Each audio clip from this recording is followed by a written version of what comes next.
ఇవాళ దేవుడు నీతో ఇలా చెప్తున్నాడు. నా బిడ్డా, నువ్వు ఇప్పుడు అలసిపోయినట్టు అనిపిస్తుందా? నిన్ను ఎవ్వరూ అర్థం చేసుకోవడం లేదని అనిపిస్తుందా? కానీ గుర్తుంచుకో, నేను నిన్ను పూర్తిగా తెలుసుకున్నాను. నీ నిశ్శబ్దమైన బాధలు కూడా నాకు వినిపిస్తున్నాయి. నువ్వు మాటల్లో చెప్పలేని గాయాలను కూడా నేను చూస్తున్నాను. నీవు విరిగిపోలేదు. నేను నిన్ను మళ్లీ నిర్మిస్తున్నాను. ఇవాళ ఒక నిర్ణయం తీసుకో. నమ్మకాన్ని వదలొద్దు. ఎందుకంటే నేను నీ కథను ఇంకా ముగించలేదు. నిన్ను దిగజార్చిన వాటినే నేను నీకు ఆశీర్వాదంగా మార్చుతాను.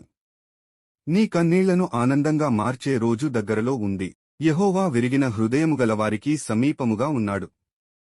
కీర్తనలు 34:18. ఈ రోజు నీకు ఓదార్పు వస్తుంది. నమ్ము.